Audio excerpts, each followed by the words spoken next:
Good afternoon, everyone. It is 4 o'clock straight up on the East Coast, a Monday edition of On Q. As always, I'm your host, Rich Quinones. We got 2 hours to play with on this, the 8th of December, 2025. Hope everyone had a good sports weekend and you're enjoying your Monday, as we like to deem it, dub it, call it. It is a Man Up Monday, but we add a little flavor to the Man Up Monday, a lunes mentiroso locutor de radio Man Up Monday edition of On Q, powered by our good friends over at Fresh Roasted Coffee. 20% off the first purchase, BYP20. Don't forget, you can always get social with me at Rich Q on X, IG, TikTok, Rich Q on a mic. We're coming at you on the Odyssey app, part of Coastal Sports Digital Network, as well as my YouTube channel. You guys have been fantastic, linking in with the channel, subscribing, and I appreciate it kindly. And as I mentioned, 2 hours to play with on a Monday, and the weather, I got the sniffles all week, doing the games, calling the basketball all over the place. Unbelievable fights. Let me just say this. The fights Saturday night at Bally's, unbelievable.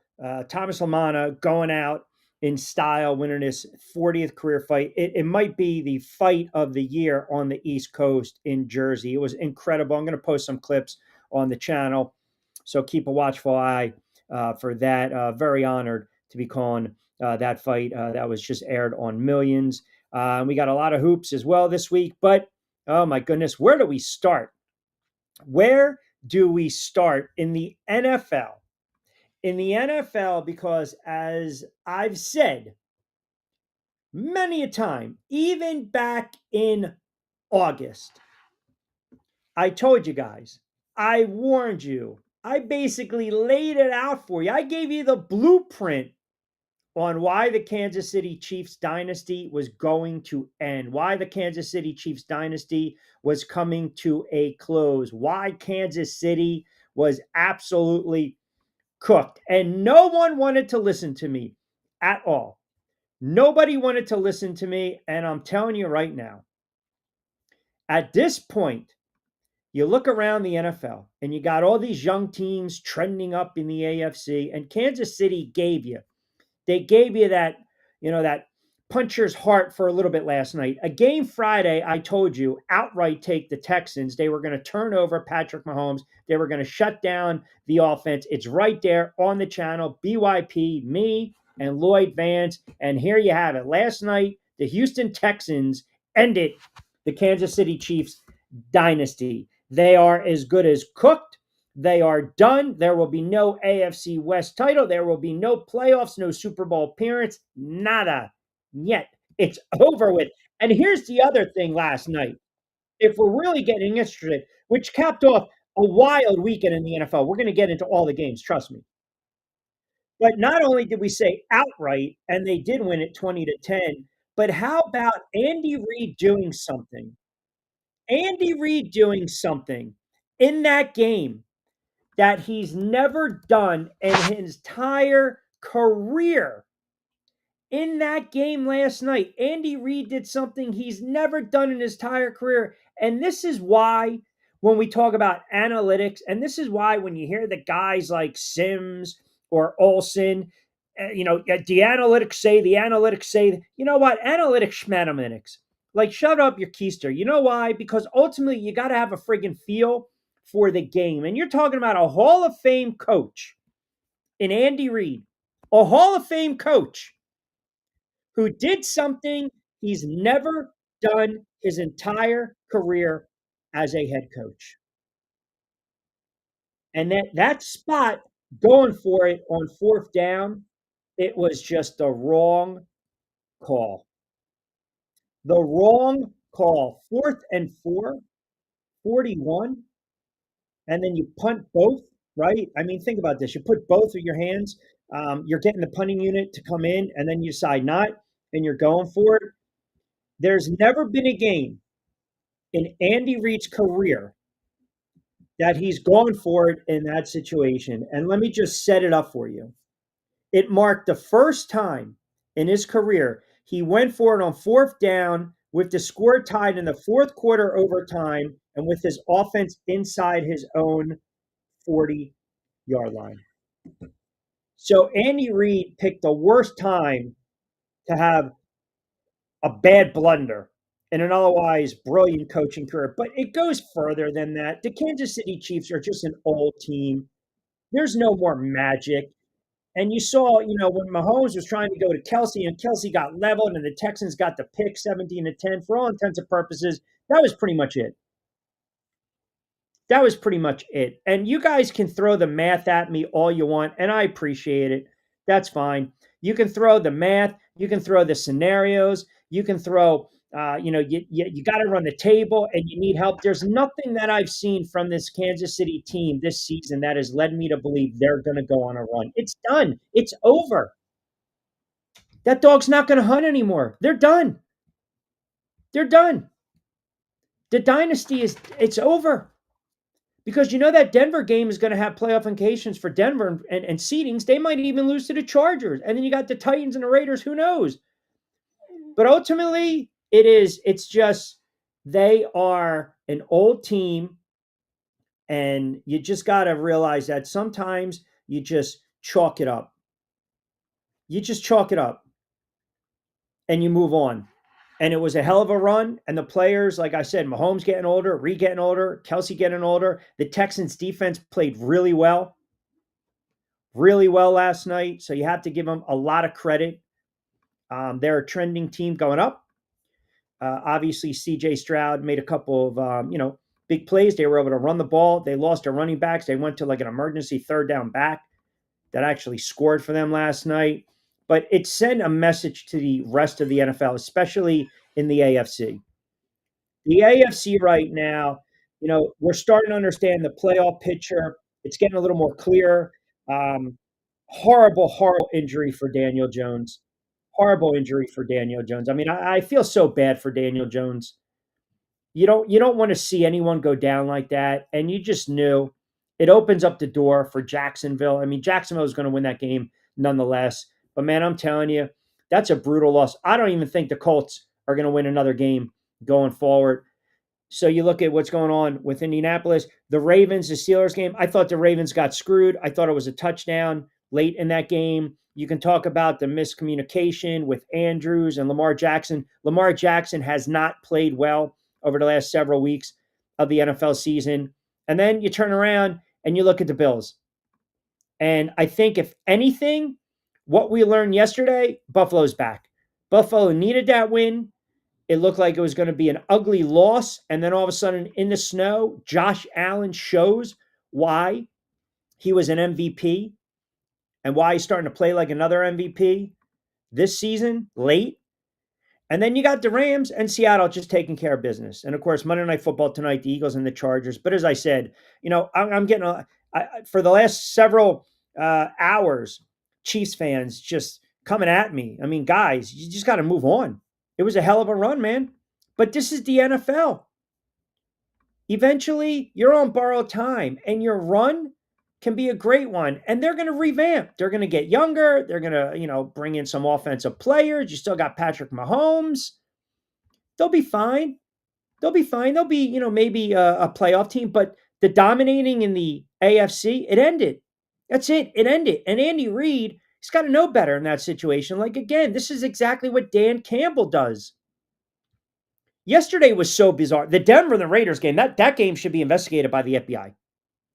Should be investigated by the FBI. But we'll get into it. As I mentioned, 10 past 4 o'clock hour. I always want to hear from you guys. Hashtag on Q. Follow me on social media, Rich Q on Q. Let's see. What do we got here? Who starts us off? Who is manning up, by the way? So let me man up first. I will man up on a Lunes Manolo Mentioso Man Up Monday edition of On Q from our good friends at Three Brooks Bourbon. I will man up and say, what game? Well, Pittsburgh. I got to give credit to Pittsburgh, even though I still don't think they're very good. I like the Ravens in that game. So I guess I'll kind of man up. Indianapolis, I had them, but let's be honest, Daniel Jones gets hurt, but I'll somewhat man up. And I'm going to pat myself on the back, laughing my ass off about Notre Dame, which we're going to get into later on in the day. So I'll man up on a couple of those bad calls, and I guess we can make it official. I have to man up on the Washington Commanders. Obviously, my NFC representative in this year's Super Bowl has kind of gone through the wayside. All right, new headphones. Who this? AKA Heat 12 Man, AKA Heisman, AKA Steeler Nation, AKA Vince, AKA Duval gets the win. Sanders has been named starter in Cleveland for us this season. What do you think? I noticed that you emphasize you think he needs to do to stop the Browns from drafting another quarterback. It's funny. I'm watching that game yesterday, and I thought Sanders made a couple of nice throws. And the Browns hanging around, still losing to arguably the worst team in the NFL and the Tennessee Titans. But if your biggest takeaway is what does he need to do, the one thing that stood out yesterday, and I don't hear a lot of people talking about it, Shedeur Sanders was close to 300 yards passing. I mean, the kid played well. He made some plays yesterday. He the one touchdown pass, I think it was late in the game he had, was a gorgeous throw. But then what does Stefanski do? Kevin Stefanski, it's almost as though Kevin Stefanski wants to spite himself. Now, Kevin Stefanski named Sanders the starter for the rest of the season. I said it should have been done a couple weeks ago. Fine. But they decide, you know what? Here we are. We're a bad football team. We understand we have to go for two in this spot to try to tie it up. And he takes Sanders off the field. Like, why is not being talked about more? That's utterly ridiculous. I mean, I can understand if the kid played poorly, but the kid threw for over 350 something odd yards. So I don't want to shortchange him. 364 to be exact. And you take him off the field, you take the ball out of the kid that's making plays for you yesterday on a 2-point conversion and try to go razzle dazzle. Stefanski's a clown. This guy does not deserve to be the head coach moving forward. And they're going to play out the string. They're 3-10. I don't know, to be quite honest with you. My belief is this. My gut tells me Sanders can have 3 or 4 more games of 280 to 300 yards and 3 touchdowns a game, and they still don't want him to be the starter next season. And I did mention you still have the albatross that is Deshaun Watson. You still got that albatross. It's going to be extremely, extremely interesting to see how some of these attack the NFL draft. Goes to Luca Brazzi. By the way, his Eagles are in trouble tonight. I will man up to you. Most of your August predictions were accurate. Yeah, I would say 99 friggin' 9 of them. And I'm not even having you guys pay for content. How's that? Chiefs again. New commenter and listener to the show. Appreciate that. Chiefs still have a chance if Chargers lose out. Chargers' schedule is brutal. It is, but you know what? I haven't seen enough, with all due respect to your Chiefs. I just don't see it this season. I think it's a long lost down season for Kansas City. And I told you this in August. They were older. I wasn't sold on the offensive line. You can throw on the secondary. They never really got their established back in order. Patrick Mahomes, again, the leading rusher. That's never a good thing. Now, I don't think you're going to see big changes to the coaching staff. I don't. I really don't. But it's just, you have a down year, man. And it has been a down year for Patrick Mahomes. As crazy as it sounds, any other season, you're looking at 3,400 yards, 22, 23 touchdown passes, not to mention the 4 with his legs, 10 picks, some bad picks, offensive line a little shaky. He's been sacked here and there. It just hasn't been that type of season. The issues with Rice and Worthy and obviously Kelsey and the health and not getting, what you really need out of Pacheco. Hunt, gives you a little bit, but still not what you need. You just knew it was a down year, right? I mean, you can go back, and I think what really caught my attention was even when you're going back in that game against Denver and Chris Jones was kind of a no-show late. Now, they came back and had a nice win against Indianapolis, but the secondary got exposed against Dallas, and Houston is a very tough defensive team. They really are. They might not, bring excitement when it comes to their offense, but they're a very good team. And listen, again, you take away 60 yards from Mahomes last night, they don't even rush for 60 something odd yards, Kansas City. You got to be able to run the football in the NFL. They haven't been able to do it consistently, except my Jags being worse than the AFC South. Yeah, well, I mean, I guess I can man up on that. Man, that is such a brutal, brutal, brutal loss for Indianapolis and Daniel Jones. It really is, man, because he's a good kid. He's a good guy. And once you see that non-contact, and listen, this is the NFL. It's next man up. We knew the Titans were going to be bad. Houston's coming on. I thought the Colts had that division pretty much wrapped up. And yeah, I'll be honest. I didn't look at Jacksonville as a juggernaut because I don't trust the quarterback. I just don't. Now, obviously, yesterday with Jones going down, you really didn't need the quarterback to go off. But Trevor Lawrence gave you a solid game, and Trevor Lawrence didn't do what? He didn't turn the football over, and he didn't get sacked. But I'm not a believer in Jacksonville coming out of the AFC. I would put New England and Denver ahead of Jacksonville. Certainly Buffalo. The Bills yesterday kind of reminded everyone they're still the Buffalo Bills. Pittsburgh's a fraud. I still don't believe Pittsburgh will win the AFC North, even though they won the game yesterday. They're not a good football team. And then you got the Chargers and the Texans. It's wide open. Yeah, definitely. You may get the power of Q Cook Mush.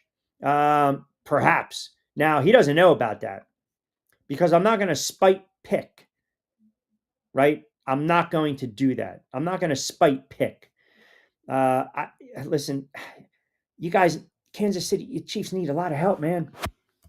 You need a lot of help. Again, it's just even if they were right there, right? Even if they were right there as the season wears on, you got to win football games first.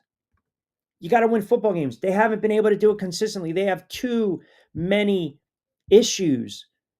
Look, you're talking about a franchise that has won 9 straight AFC West titles. That comes to an end. You're talking about a franchise that's won 3 of the last 5 Super Bowls. That's coming to an end. I mean, this is a real possibility that this team doesn't make the playoffs for the first time since 2014. You have a 1.5. I thought it was 15. A 1.5. Is that what it is? 1.5% chance or 15% chance? That's still not good. I got to squint. Sorry, guys. That's not, you don't want that. Even if you throw the math at me and the scenarios, there's very little evidence to suggest that Kansas City's going to go on a run. 6-7. Patrick Mahomes had a $160 last night, 42.4 completion percentage. That's like the lowest in his 9-year career. So they need a ton of help, man. And when you have to start the scoreboard watch, it's never a good thing. It's never a good thing. And maybe they do beat the Chargers. Maybe they do. But you see that loss, what it does now for Kansas City and the win for Houston. Houston has pretty much 90% chance of going to the playoffs. I will have to check the tape, but I'm pretty sure Q tried to cook Duval on more than one occasion. Yeah, I mean, I would say half cooks. I'm just, you know what it is? I think I got to the point, and full transparency, I've said many times on the record, I'm a Trevor Lawrence fan. But he's an enigma. He's so frustrating to watch. You can't be that talented and not have it between the ears. And sometimes the decisions he makes are very poor. They really are. But listen, they're 9-4. They're 9-4. And they're a hot team right now. And that's all that matters. You go hot into the playoffs, you roll the dice. They won 4 straight, 5 of what? Their last 6. They're going to beat the Jets. The Broncos will be a test. The Colts were no Daniel Jones. That's probably winning than the Titans. So you're looking at a 12-win team. If they beat Denver, 13-4. That's a great job. That is a great job. So yeah, I'm going to give them credit where credit is due. And imagine this now. If New England trips up a little bit and Denver goes on a slide and Jacksonville turns around and goes 13-4 and they beat Denver in the process and Denver, as I said, has a couple hiccups, then Jacksonville, I mean, as crazy as it sounds, they would be the number one seed. They get the head to head over Denver. Now, Denver right now wins a tiebreaker over New England, but there's still a lot of football to be played, guys. Mr. Stiller fan is Reed on the hot seat. No, no, you can't put Andy Reid on the hot seat. You can't. It was a bad decision in a season of bad decisions by a lot of head coaches this season. It was a panic move by Andy Reid. I gave you the number. He's never done that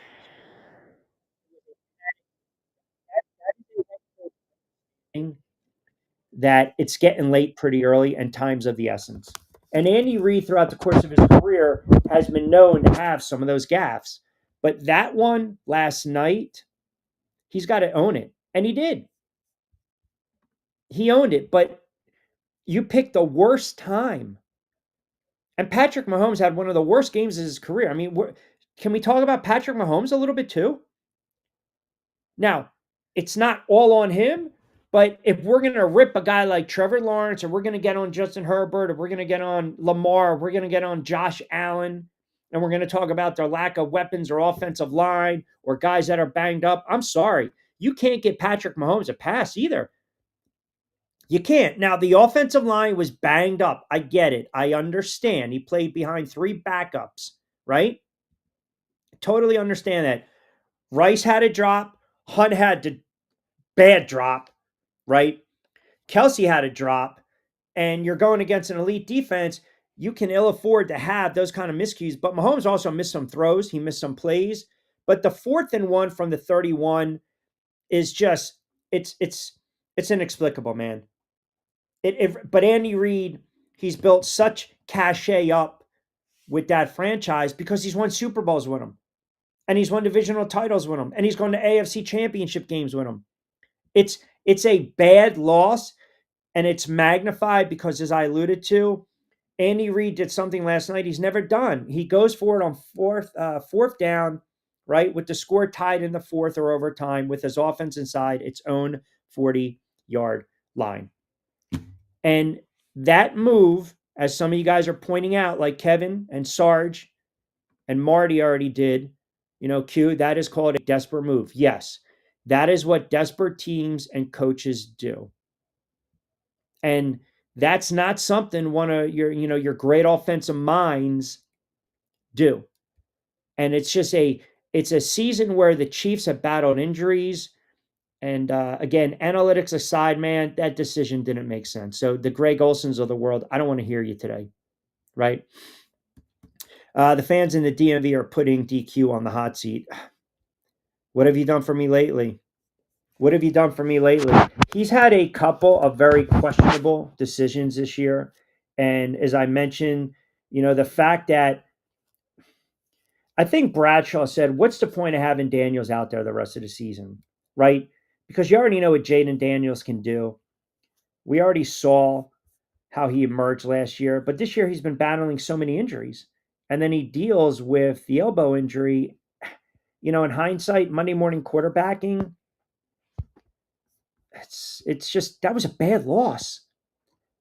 And then Mariota with the hospital ball to Zach Ertz. And Zach Ertz, for all intents and purposes, man, at 36, with those injuries, tearing the ACL, his career might be over. And that's unfortunate. He's a good player, solid tight end, pro's pro.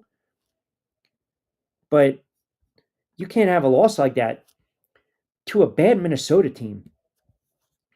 I mean, listen, I missed a boat on this team. I knew their defense was getting a little older, but I guess maybe I was enamored with the offense and what Jaden Daniels was bringing to the table. And I thought over the last several years, some of their draft picks were starting to hit. And once Daniels goes down, the season goes south. But a 31 to nothing loss is bad.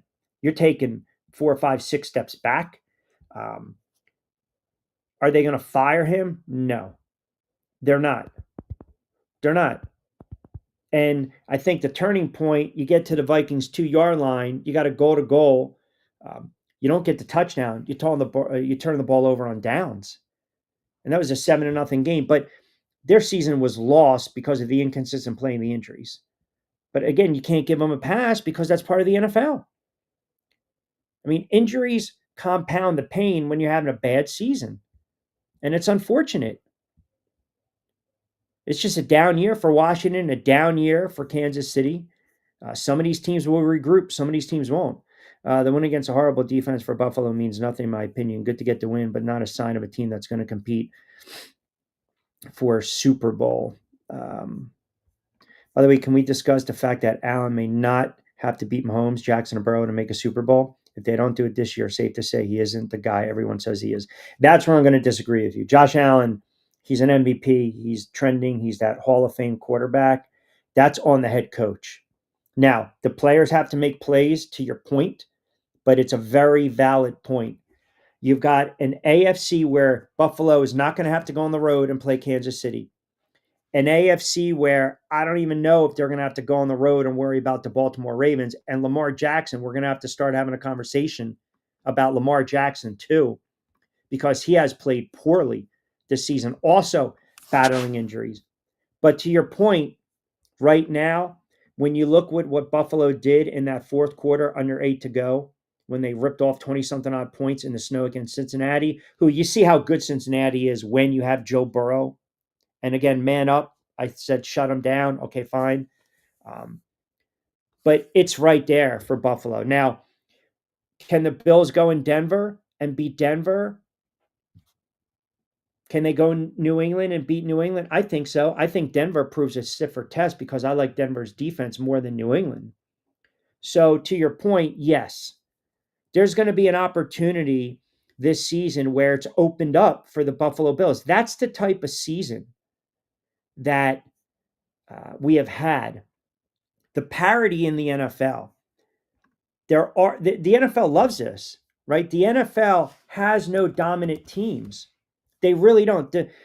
Even the 13 win, right? I mean, let's be honest. With all due respect, if New England and Denver win 13 games, 12 games, are they your standard 12, 13 win team? Your sexy 12, 13 win team like we've seen in years past? No. I didn't even mention Green Bay against the Bears. I give the Bears a lot of credit. I had the Bears going into Green Bay, winning that game. And if you listen to Ben Johnson, everyone's getting him on that play call with Caleb Williams. Caleb Williams was a split second too late throwing that football late. That would have been a touchdown. That would have been an easy touchdown. Those are growing pains. But Green Bay also took a couple shots and showed you yesterday, well, wait a second. We're not going anywhere. They've got weapons, wide receivers. They run the football. They got Love, and they won 4 straight. So they're starting to pick it up a little bit. NFC South, bad division. And then you got the Rams and Seattle and Slinging Sammy and Stafford. Now, you want to also start to have this conversation. Has Stafford leapfrog over Drake May now? Those two teams are very good coming out of the NFC West. They're really good. But this is parity in the NFL, guys. This is where we're at. Allen will have to go down to Jayville to try to beat Trevor Lawrence. He can do that. Q, when you pair the decisions, when you pair the decisions Stefanski made yesterday with the fact he punted inside his opponent's 40, makes for a legit FBI investigation. Not as bad as Denver and the Raiders. How about that? Oh my goodness. Oh, how about that yesterday? What's going? Pete Carroll, get out. Please, I can't take it. What is that? You're watching the game yesterday. And if you decided to throw a little coin, a little shekel, a little buck, some pesos, some yen, whatever, on Denver and 7.5, and you're watching that game, I feel for you.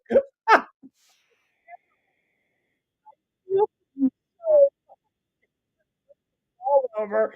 They have a jackass play late with the flag. And then what does Pete Carroll decide? I mean, where's the FBI when we need it? Please, 24-14, you guys are sitting there probably counting the coin. Maybe having a little layup, a little hot toddy, a little fresh roasted coffee, just sitting back in the recliner, texting your buddies. We're good. Denver, thank you very much. 7.5 money line cover. We're good. We're going to double up 8 o'clock. Here we go. Waiting all day for Sunday night. And what does Denver do? They turn the ball over on downs. Okay, fine. Fine. And then they give the Raiders they give up a 25-yard pass play plus a penalty. And what does Pete Carroll decide? With pretty much what, a second or two left on the clock, or they kick it as the clock's winding down. I mean, oh my God. Let's get 3 for moral victories. And you guys that were sitting there counting 24-17. Oh my God. That is a horrible beat. That is a horrible, horrible beat for you guys. I mean, what are you doing? What are you doing, Pete Carroll? That team's going to need a quarterback. Absolutely. So to answer your point, by the way, Vince, I don't believe that there. I think if Sanders, and let's be real for a minute, I think if Shador Sanders has any opportunity of succeeding and thriving in the NFL, whether subpar, average, good quarterback, but just finding a place in the NFL, one or two things are going to have to happen. Either they trade him to a franchise that understands he's still green and maybe it's low risk, high reward, upside, young quarterback, showed a little flashes in 4, 5, 6, 7 games with Cleveland. Send him to a franchise where, again, maybe he might have to back up a proven vet, a pro's pro, and get more reps and then get his shot. Or you get rid of Stefanski and you bring in a head coach that, during the interviewing process, listen, here's our quarterback situation. What do you make of it? We've got Gabriel, we've got Sanders, we've got Watson under contract. Now, it's not as bad as a strain as it was a couple years ago. What's your take? Have you watched film? Or do we go the route of drafting a quarterback in the draft? Those are the only two plausible situations and scenarios. And right now, Cleveland is the 4th overall seed. My Giants can sit there.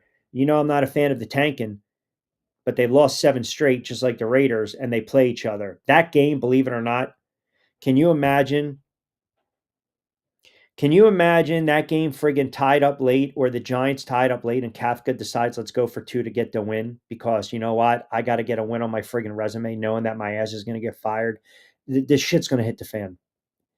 But right now, the Giants have the top overall draft pick. So to answer your question, I think those two potential scenarios would play out. You have to get, everyone's got to be on the same page. Everyone has to be on the same page. With all these franchises, right, to disconnect what's going on with Jalen Hurts and Nick Sirianni and Kevin Patullo on the offense. Now you got to try to clean it up tonight, and you got to pick it up, and you got to make a run. You got to pick up a win. You got to get a win to kind of silence the critics, right? Pittsburgh, Mike Tomlin, Aaron Rodgers. We know he is a bridge. We know he's done. He's not the same quarterback. We know Tomlin's on borrowed time as well. Now you're talking about young quarterback with head coach. And if you look around the NFL, think about some of these very young quarterbacks. Like Caleb Williams has a head coach, and the head coach has a quarterback. We don't know what's going to go on with Tennessee. We just don't. We don't. I can't fully judge this kid because the offensive line is horrible, and they fired his head coach 4 games into his rookie season. This kid's been sacked almost 50 times. I mean, it's just not good. So you have to bring in a head coach that says, he's my guy. He's the quarterback. He's young. I want to work with this kid. And there are times where Ward, he gave you some flashes here and there, even when they were losing some bad games. The Giants, same situation. You got a young quarterback in Jackson Dart. Protect yourself. Let's get some weapons back, but bring in a head coach that understands his strengths and says, that's my quarterback. The Browns have to fire Stefanski. They do. They have to, because it is a very it's a very goofy kind of situation going on. And I don't know if he's got pressure from up top, just name the kid the starter going forward, but that's the smart play. You have 4 games left in a lost season. You have 4 games left in a lost season. The kid throws for 350 and a couple touchdowns, and then you take the ball out of his hand. I mean, come on. He almost pulls off the upset. He threw a pair of touchdowns in a final, what, 427? And, Stefanski's come out and says, listen, I've been impressed with his work ethic. That's on record. He's constantly gotten better. That's on record. I feel good about where his development is heading. That's all on record. He can't renege. He can't take those comments back. So he's either thinking maybe this kid shows me something, shows the brass something, and I can save my ass. Or, you know what? Yeah, why not? I want to get a win or two. I know I'm going to be out of a job. I'm going to start this kid. I'm so tired of answering questions about him. But it's just it's such a disconnect going on in Cleveland that those two scenarios have to happen. Either Sanders gets a fresh start or you get rid of Stefanski and you bring in a head coach that says, I want to work with Sanders. I want to work with a young quarterback. Q, even though I know conference championship games in college are important, I can't help but think how long before we see teams that are guaranteed in the playoffs, not play players to avoid injury. Yeah. I mean, I'm going to talk a little more of the college stuff in the 5 o'clock hour, but yeah, I'm telling you right now, injuries, right, in any league, in college and or the pros, they happen. And sometimes you got to wonder what's the smart play, right? And I still harken back, and you guys are probably going to roll your eyes. The argument in 2007 with the Giants and Coughlin and playing the Patriots to close out the season was, listen, we have to do a solid to the fan base and our players and the history of the NFL. We got to go all out. We're not going to roll over against New England. We're going to play our starters. Now, obviously, they lost a high-scoring game, but they showed they can play against the Patriots. They used that momentum that carried them through the playoffs. Now, they almost got out of that game unscathed. They did get a couple injuries in that one. If you remember, Webster pulled his groin or his hammy in that game, but was still able to play in the NFC Championship. Played in the playoffs, but was banged up. Had to pick in overtime against Brett Favre. But point is, there's a fine line that you have to walk. And for some teams that are totally out of it, like Washington, was it smart to throw Daniels back out there? Burrow, obviously you see how good Cincinnati is when he's there, but I still would have shut the kid down because he's injury prone. I just might have to man up about Cam Ward. That's what I'm saying. Give the kid an offensive line. Give the kid an offensive line and bring in a head coach. Bring in a head coach. I think the kid can play a little. I do. And he's 23. He was put in a bad spot. They fired his head coach as a rookie. The offensive line stinks. If you look at these games, this kid's getting sacked 3, 4, 5, 6 times a game. You can't last in the NFL like that. You just can't. I told you a few times I felt Colts would fall off, but Texans defense can be a problem for the favorites in the AFC if they get in. You did. You're 100% on that one.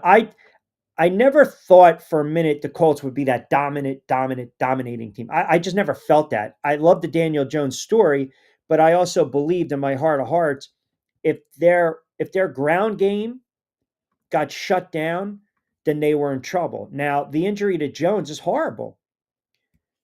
It's. I mean, think about this. You're cruising along, man. You're cruising along during your season. You're 8-2. And then all of a sudden, you lose a game you could have won against Kansas City.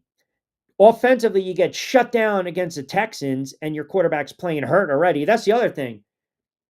You got to remember, you got an injury here, you start to overcompensate, you're more inclined to get hurt. So I got an injury on the left leg, I'm going to overcompensate. It's more likely I'm going to get an injury in the right leg. And then obviously he goes down yesterday. They've lost 3 straight, 4 or 5. They're done. They're done.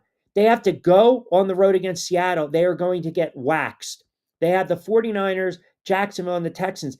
The Colts might not win another game. I mean, think about when was the last time an NFL team started a season 8-2 and then did not make the playoffs? 8-2 and did not make the playoffs. I will man up Q. Thought you was off on the Chiefs. They are cooked. They're not even cooked. They're not. It's like we didn't even marinate them. They're like overcooked. Just overcooked. Done. Done. Many if Jacksonville has a running game going the way they did, they will be a tough beat. It's all about run the football. Greet Scott, the key to victory for us, run the game. Run game when upset when they traded Bigsby originally, but Tune has played well. Got to stay healthy up front. Hopefully defense steps up. You got to win. You got to run the football. You have to win the football, and you have to run the football, and you have to get to the quarterback to win games. That's what you have to do. Who cares? Shador is auditioning for another team. Stefanski's looking in the draft. They get 3 number 1 draft picks. Do you really believe? Do you honestly? Let me ask you a question. Do you believe that Stefanski is back next year as Browns head coach? The whole thing is bizarre. What the hell was the point of even drafting this kid if you're going to say he's auditioning for another team right now? Do you understand what I'm saying? It makes absolutely no sense. And by the way, the Jets are going to get some good draft picks too, with the Colts having issues. Cleveland has right now, as it stands, the Browns would draft 4th overall. They also have a late first round draft pick. I believe it's from Jacksonville, 27. So you're going to go quarterback again? And then you also have to have the conversation about Deshaun Watson and his contract. Don't you want to get some type of return on your investment? Like, to me, it doesn't make sense. Redskins started 9-0, then got blown out the last 7. And yeah, but did they make the playoffs in 9-7? What I'm saying is I can't recall a team that was 8-2 and they missed the playoffs. I can't. I really can't for the life of me. The last time I'm trying to, it's just a rare. It's a commodity, is it not? I mean, we were talking about Daniel Jones as the, MVP early on, MVP of the season, and now, kid's career might be in jeopardy, which is really, like I said, it's unfortunate. So many injuries last night. Let me see what we got here. I'll cover this for you. Star chimes in. Q, you're making me laugh with the Raiders and talking about the FBI should investigate it. I'm going to man up, Q. You're right. Pete Carroll is in way over his head. Yes. Will you now say that maybe there were some shenanigans going on with the Sanders draft stock? No, I'm not. I'm over that. That dog's not going to hunt anymore. It doesn't matter because think about it. He might not even be playing if he's with another team right now this season. So sometimes the grass isn't always greener. Heard Albert Breer spreading lies about him not going to games with the team and see you when it's all on video. I don't know anything about that. I can't speak to that. But no, at this point, we move on from it. That dog's not going to hunt anymore. What if he was with, say, Pittsburgh? He's not getting reps behind Aaron Rodgers. New Orleans, they seem to like that quarterback right now going forward. So he's not going to get any reps behind that quarterback. Jets weren't going to draft him. All these teams weren't going to draft him. So it might be a crazy blessing in disguise how do you deal with this nonsense. And now he's getting his reps. But you still got to figure out what you're going to do at the quarterback position. Because I think, I'm not blown away by some of these quarterbacks potentially coming out. And you're going to go through the bridge route again. That's why it stinks for a guy like Daniel Jones. Because the Colts would have re-signed him, or Minnesota's going to re-sign him. But then you watch Minnesota yesterday, and what happens? McCarthy actually shows up. And he plays well.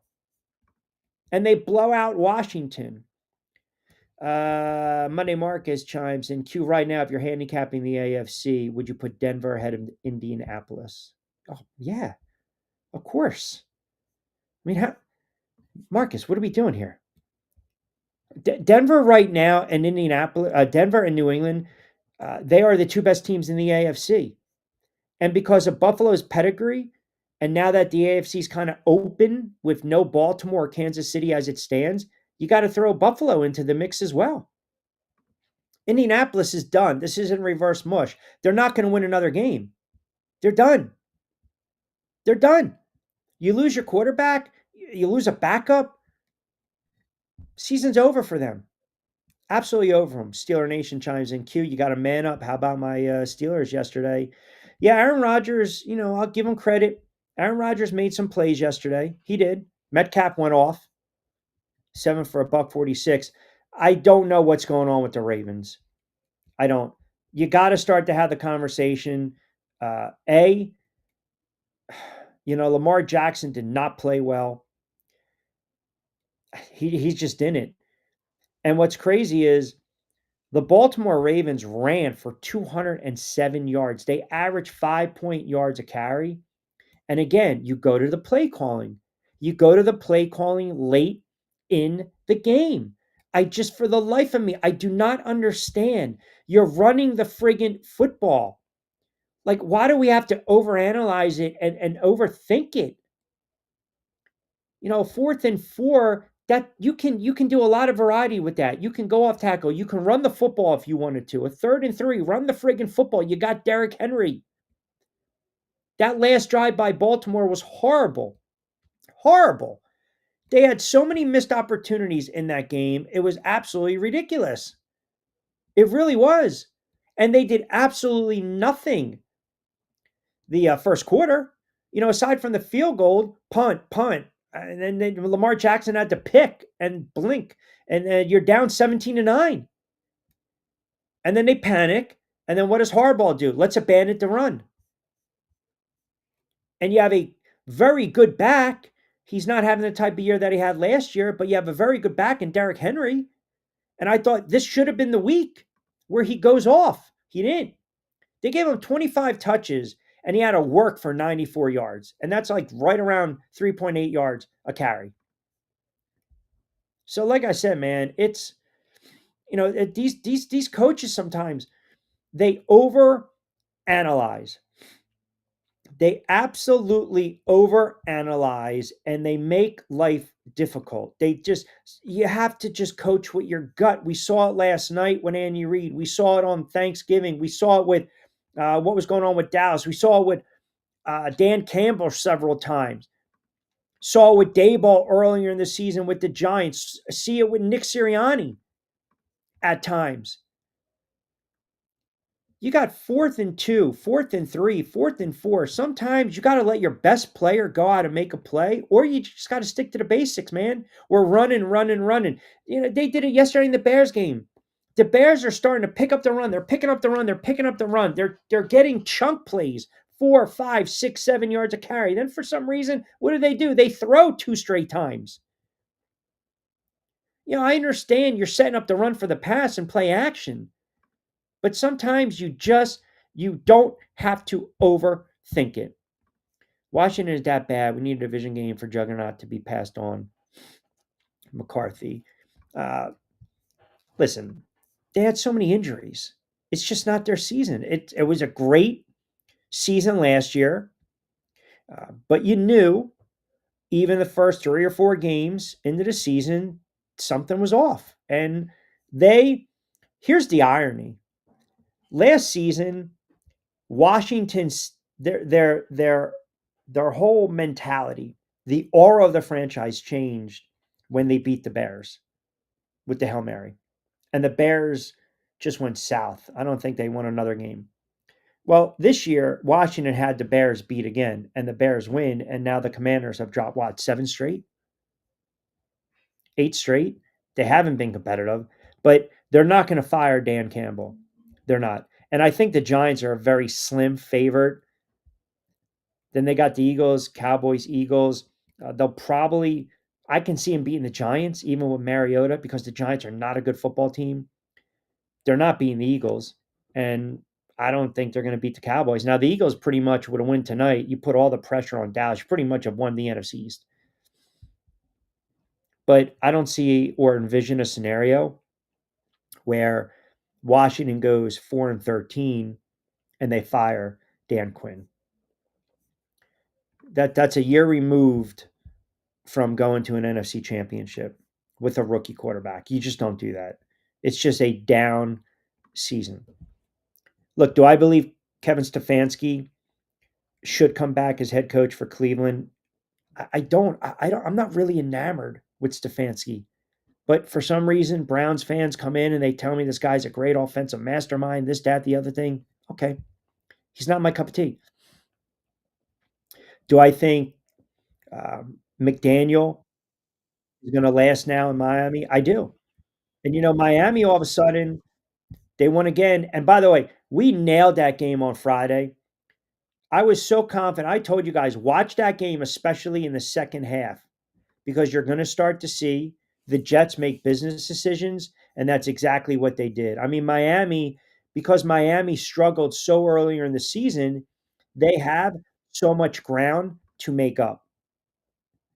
And that's the problem. They blew out the Jets yesterday. Aaron Glenn, how does Aaron Glenn survive this season?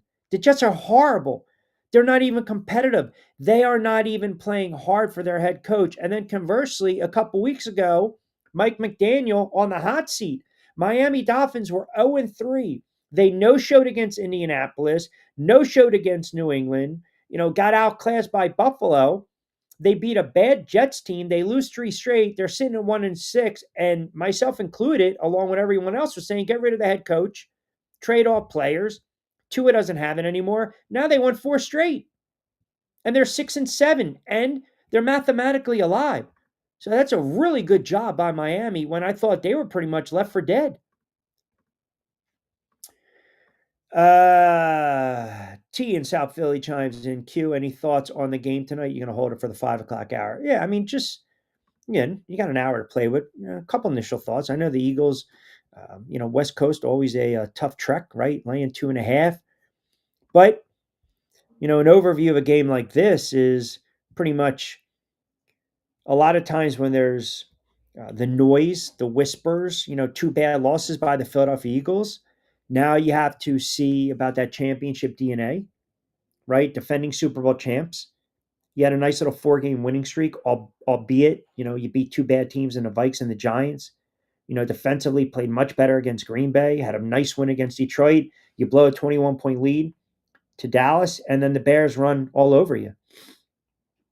Now you got to go on the road against a team that's looking to also position themselves for the playoffs. I don't believe Hampton's playing tonight, the running back for the Chargers. So they'll miss a weapon there. But this should be a good game. I think, listen, you've got a quarterback that has an injury, and it's an injury to his non-throwing hand, but it can still be a nuisance. It can be annoying. And I have a feeling that they're going to blitz heavy tonight. They're going to try to get to Herbert early. And right now, I know he's still listed as questionable, but he's going to go. He's a gamer. It's a winnable game for the Philadelphia Eagles. And maybe it's better that the Eagles kind of get out of town for a while, right? So.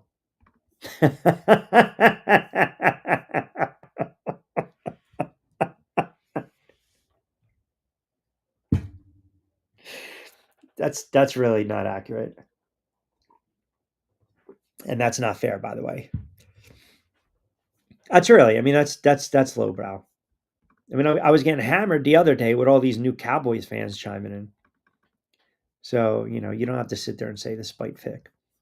All right, fast approaching 5 o'clock hour, 16 to book, 60 to play with.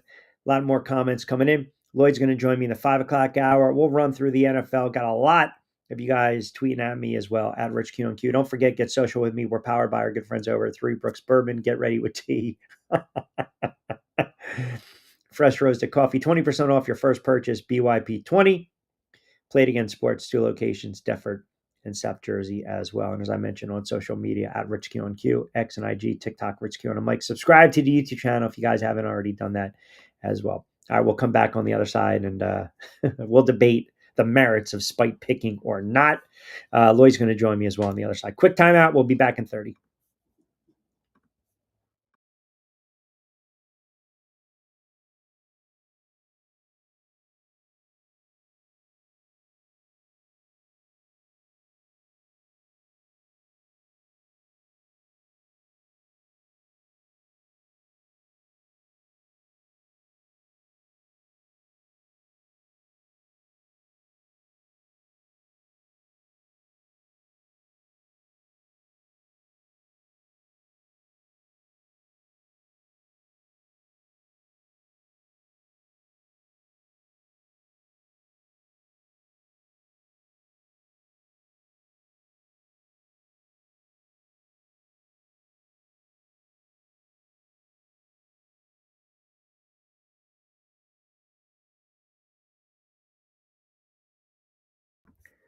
All right, 5 o'clock straight up on the East Coast, a Monday edition of On Cue. Rich Quinones here.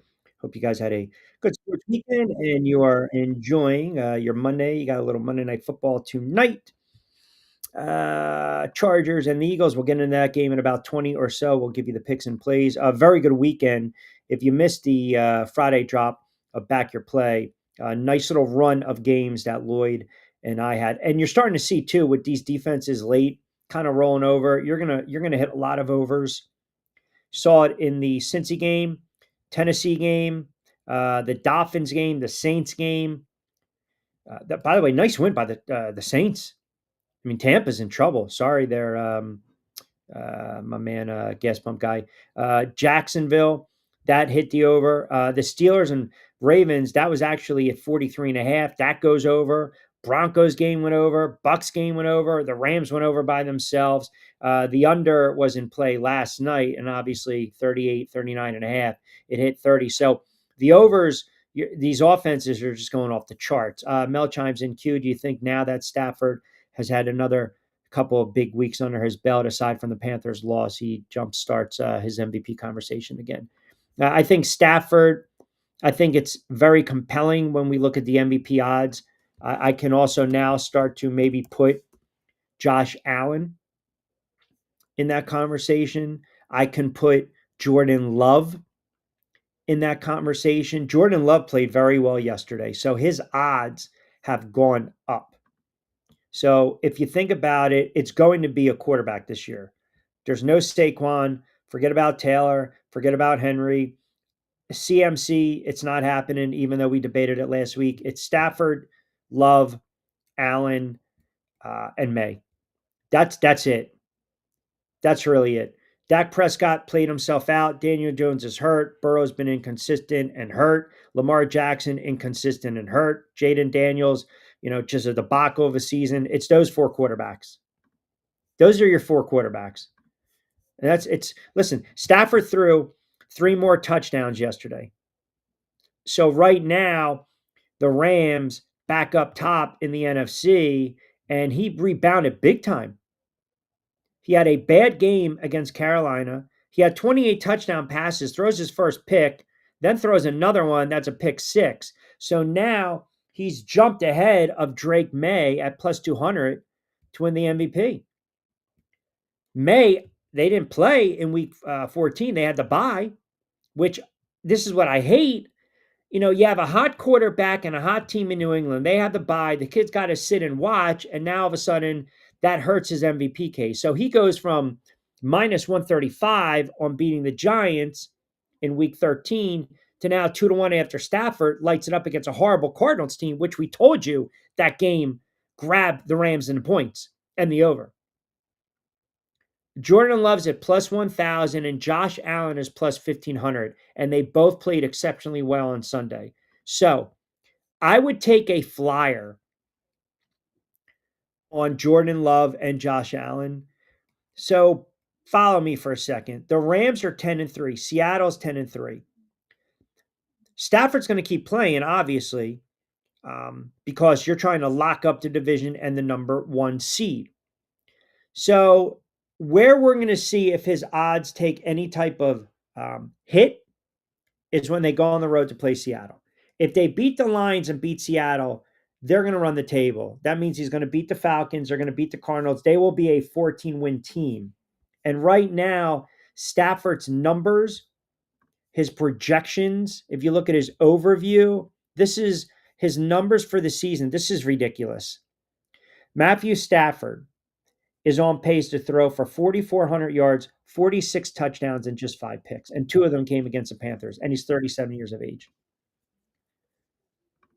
So, point is, it hurt Drake May. It hurt Drake May because they had a bye. It's just how it is. I mean, I think it's goofy, but it's just how it is in the NFL. And Jordan Love is starting to come on.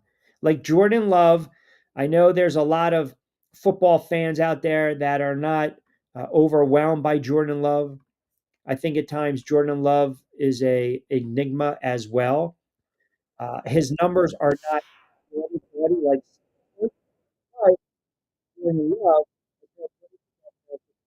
3,000 yards. He's playing mistake-free football. And oh, by the way, the best thing, even though, listen, I know you had to pick yesterday, but the best thing that's happening for Jordan Love right now is the offensive line has done a tremendous job. He's only been sacked 18 times. So do I start to put Love in that conversation? I think right now, May, Stafford, Josh Allen. Because Josh Allen yesterday gave you another one of those Josh Allen type of MVP games. Like when the Bills need Josh Allen decides, jump on my back. Jump on my back. I'll take care of it. I got you. No problem. 4 total touchdowns yesterday, 3 passing, 1 rushing. He's a phenomenal quarterback. Phenomenal. He's just an unbelievable quarterback. Chief Six chimes in. Q, I can't believe I'm actually going to agree with you. I think Mahomes is looking older and slower. I think Andy Reid was outcoached thoroughly last night. And to your credit, you called it back in August. This team's run is done.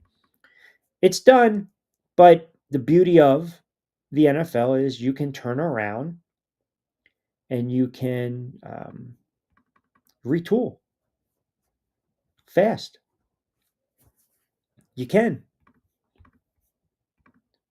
But they're not going to have that. They're not going to rip off 9 straight AFC West titles. They're just not. They're not. They're not. They're not. Key mentioned Stefanski confirms Sanders is going to remain the Browns starting quarterback for the rest of the season. Do you think that's based on play, merit, or is he getting pressure from up top? Your guess is as good as mine. I don't know. I can't answer that. I just can't.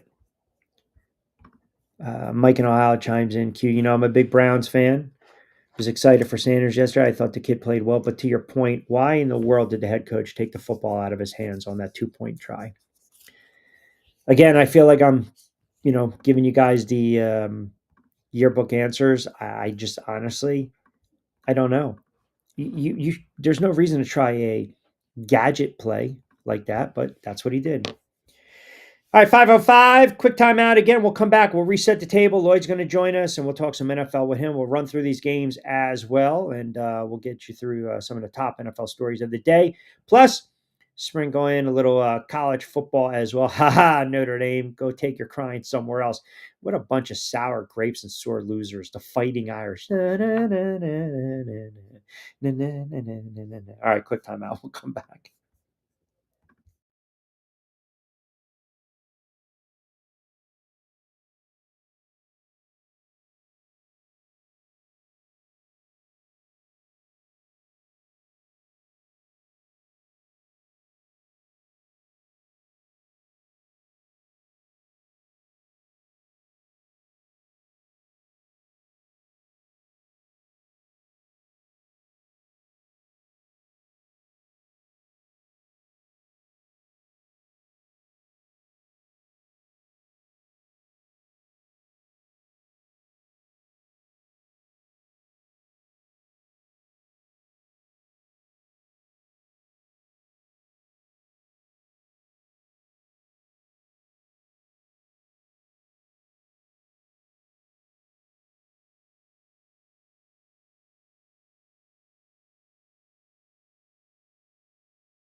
Hi, welcome back on a Monday. By the way, did you see this Notre Dame rule?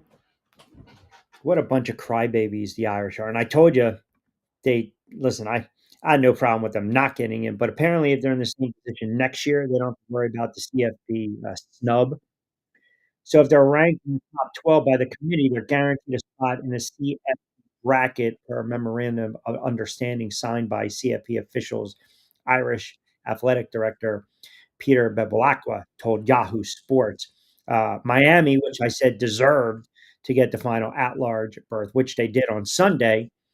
They were ranked number 10, one spot ahead of Notre Dame next season. In that scenario, Miami would be bumped by Notre Dame. So, listen, I just think the college football playoff is it's flawed.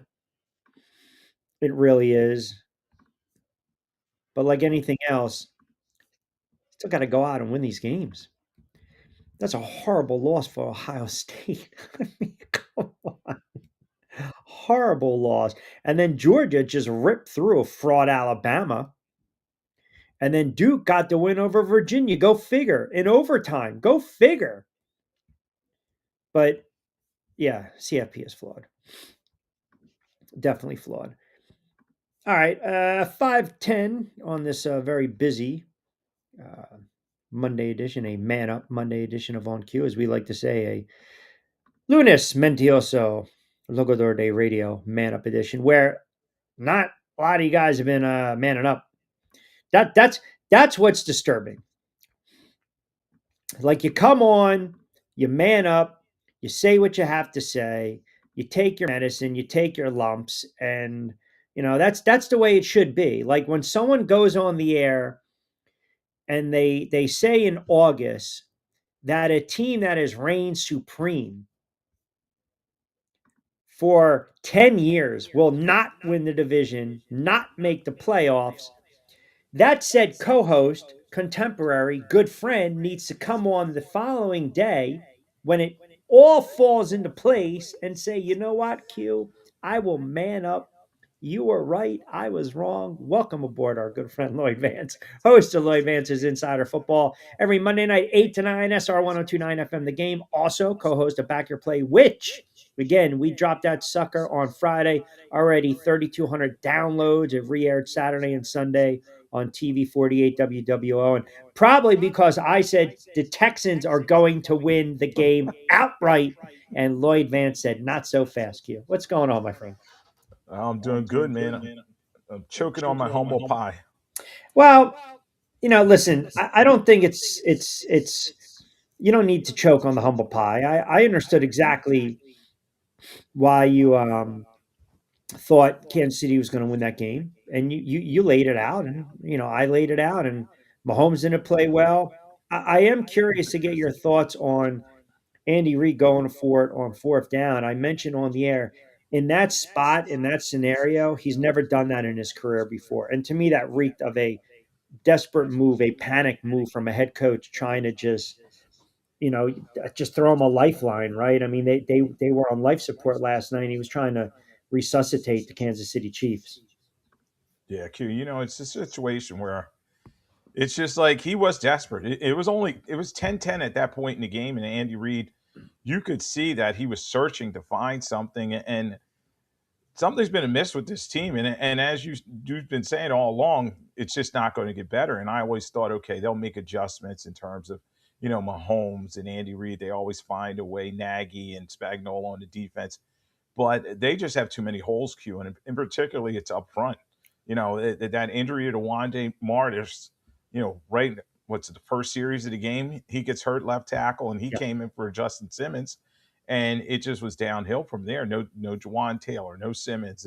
So no bookends up front, and then the receivers. Let's face it, awful game by them. 6 drops, key situations, and particularly Rasheed Rice and Kelsey dropping the football, and they're knocking up in the air, and you just wonder, are they going to be able to come out of this tailspin? They do have a 15% chance at this point to make the playoffs, but I just don't see it happening. And then on the other side of it, what a great effort by the Texans. They held them to over, less than 150 total yards in this game. Just pressured Mahomes over and over again. 15 times he was under pressure. sacked him 2 times in this one, and it was a great victory on the road for him. Well, that's it. That's how a young team kind of grows up, right? And they did it on the road, as you alluded to. They did it with great defensive effort. And I also did, when we talked about the game in depth on Friday on BYP, I thought they were going to turn over Mahomes a couple times. One of his worst games in his career. Listen, it's not a fireable offense by Andy Reid. He's got too much equity built up, obviously, with the franchise. You get to three of the last five Super Bowls. You win a couple. You win 9 AFC West titles in a row. It's okay. You're allowed to have a down year and they will regroup. I just don't believe they have not demonstrated anything over the course of the season that would lead me to believe that they can turn it around. And I feel the same way when you're talking about the AFC North. Now, you like Pittsburgh in the game. I was leaning towards Baltimore. Uh, I'm not going to get overwhelmed by Aaron Rodgers' effort and silencing the critics. I still think Pittsburgh stinks. I still think Baltimore is going to win the division, but we got to start to have this conversation about Lamar Jackson because he has not played well over the last month of the season. I agree with you, Q. And there's just something amiss with him. I know he had the injuries to his legs, and he's not running the football the way that he had in the past. And yes, he this time he did get out and ran for about 43 yards or so, but just tentative. And then much like the Chiefs, Q, their weapons just are not stepping up. And it reminds me of the old Eagles days with McNabb playing with Pinkston, Thrash, and Nate Brown. They just didn't have any playmakers. And the guys that were supposed to make plays for the Ravens, in particular Zay Flowers, he had an inconsistent game, and Bateman had some bad drops. And it's they're another team. They're going to have to retool the whole operation this offseason. And you had the miscommunication too late in the game on that fourth down. I still don't understand at times fourth and short. Why overthink it? Just run the friggin' football. And Andrews, the miscommunication. You saw the frustration by Lamar Jackson, but they also dug themselves an early hole to start the season, and now they're trying to climb out of it. Which the Miami Dolphins look like they are, right? I mean, that was another game. We said grab Miami and the points. It's going to be a blowout. Watch for the Jets to roll over in the second half, and they did. All of a sudden, a team that started 1-6 now is 5-2 over their last seven. They're 6-7. They're right there. I mean, they're mathematically alive. They got the Steelers, Cincinnati, Tampa, and then the Pats. I mean, there's a path to 9 wins. I don't know if that's going to be enough, but I think now we would both agree that Mike McDaniel has saved his job. Yeah, I'd have to agree with you. And in terms of they're finding a way. It was they proved that they could come north and win a game in the cold. That was Tua's MO for so many years. A lot of people said he couldn't get it done. A Chain played very well. Unfortunately, he went out with a rib injury, but Tua was effective out there. They knocked Tyrod Taylor out of the game, and then they bring this poor rookie in there, and he couldn't do anything. So good dominant win for them. And you said, yeah, 6-7. They're tied with the Ravens. They're tied with the Chiefs. They're in the mix. So that's 4 straight wins for them. And I don't think McDaniel's going anywhere. They may bring some pieces in via the draft to kind of fix that defense and maybe some playmakers replace like Tariq Hill and some other guys. But I definitely think they're going to bring the majority of the nucleus back to next season, and we'll see how they go. It's unfortunate what happened with Indianapolis and Daniel Jones, but I pulled this up. Listen, I'll give credit to Jacksonville, right? The guys got on me early. They were waiting for you to come on, right? You and I, Jacksonville haters, whatever. But, that injury, that's tough. You start to overcompensate, then you wind up hurting the other leg. And in this case, an Achilles injury, the tear, he's done for the season. That's unfortunate. I thought Indianapolis was really contemplating signing him to a long term contract, but I don't believe they're going to win another game. I guess my question is, can you recall a time where a team actually started 8-2 and then they missed the playoffs? Yeah, I can't remember. I mean, you had the Eagles a couple of years ago where they lost so many games down the stretch and it couldn't finish the job. And I think it was the Steelers, what like 2020, they were 11-0, and then they kind of limped into the playoffs. And like the Tennessee Titans when they had Kerry Collins and they played so well and then limped into the playoffs. But usually a team when you start that hot, you're going to make the playoffs. So we'll see. They're 8-5. Looking up now at Houston and They have Seattle, tough game. San Francisco, tough game. They're going to get Jacksonville, hammered. They're going to get hammered yeah, by yeah, Seattle. yeah. Jacksonville, that's going to be tough, even though it's a home game for Indy. And then they finish at Houston. So I kind of agree with you, Q. This could be a total collapse. And I'm sure there's one I'm missing throughout the history, but usually when you start well and then you don't finish well, it doesn't, for the staff, it could be disaster. You know what I mean? My, Yeah, Carly Ursay Gordon, she's the new owner there, and she's definitely got her eyes on everything. Miami started 8-2 in 1999. They finished 9-7. They qualified because obviously you had all these other teams. Um, with losses. I mean, that's the one thing when you give yourself that kind of wiggle room. But then they got hammered. I think they lost to Jacksonville. Remember that was maybe Jimmy Johnson's and Marino's last game. Who knows? But it's rare. Um, yeah, again, other teams have flirted with it. 2021 Colts, 2012 Giants, they fizzled out late, but they still made the playoffs. 2014 Eagles. Um, yeah, I just so here it is. I pulled it up. Here you go. Fun fact: no team this century has missed the playoffs after starting 8-2 or better. There you go. And Yeah. that's like I said, it shows you that you have to have viable backups in the NFL too, because once Jones goes down, that's pretty much it. We were talking a little bit about some of these coaches. We've been talking about them on the hot seat. You got a 24-14 game yesterday. Whether it was 8.5 or 7.5, it is a moot point at this moment. But over 40.5, I mean, I don't understand why. And it's not even about the gambling, even though it is. It's 24-14, Denver and the Raiders. What the hell is the point of kicking a field goal with 5 seconds? Like, you're not winning the game. Try to put it in the end zone. If that's the case, take a friggin' knee. Like, what are we building here? I don't get it. That's a horrible beat for the gambling community. But I'm telling you, it just does not make sense at all. Like, you're not kicking an onside kick. You're not going to grab it because there was no time left on the clock, Right. and that's like so rare. So I don't know.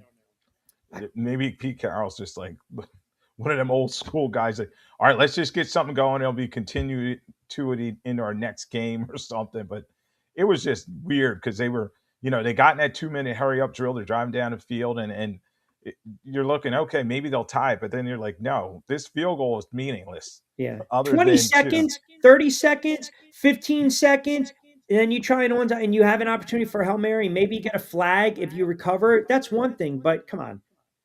yeah, it was just odd, and he should have just taken his medicine at that point and walked away. And I'm starting to really believe that Pete Carroll's not going to survive this No. season. Q. They brought in a GM, John Spytek. He's from Tampa and he's had some success there. So I think he's going to stay and they're going to try to rebuild that roster. They may be that one of those teams definitely looking for a new quarterback, whether it's a retread quarterback. We talked about, maybe Kyler Murray or somebody going there, or they go into the draft and go after this kid Mendoza or one of the other QBs.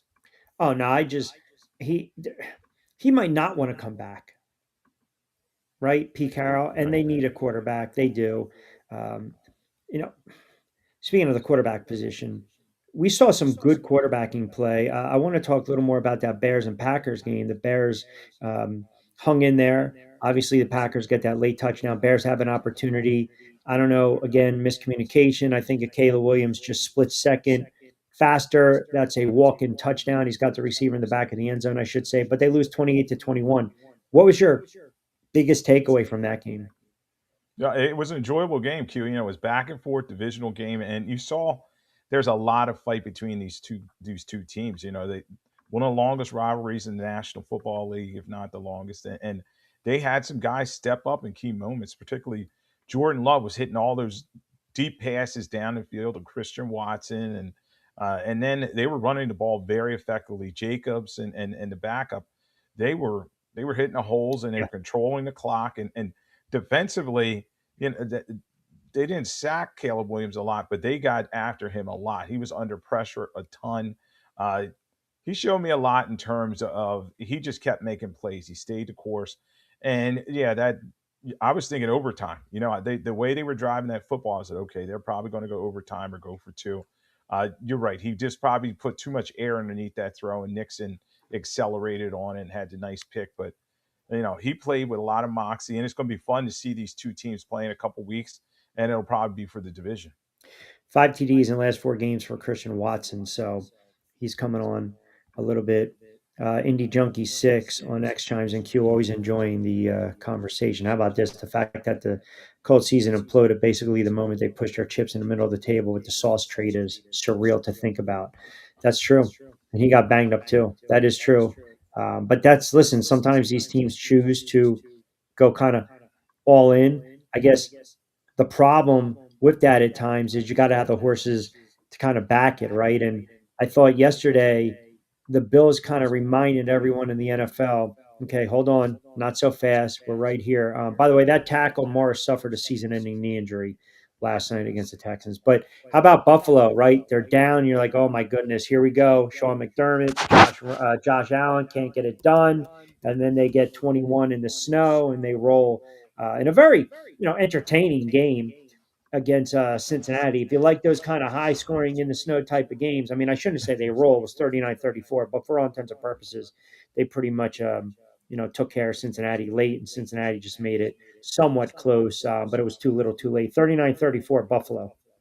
Yeah, it was interesting, Q, because Josh Allen and them were looking up at the clock. It's 28-18. They're down 10 points, and in the fourth quarter, they really just turned it on. Obviously, the interceptions were huge for Joe Burrow, particularly the pick six that Benford had that he took to the house, and Back to that back turned. possessions. Yeah, and that was the game right there, Q.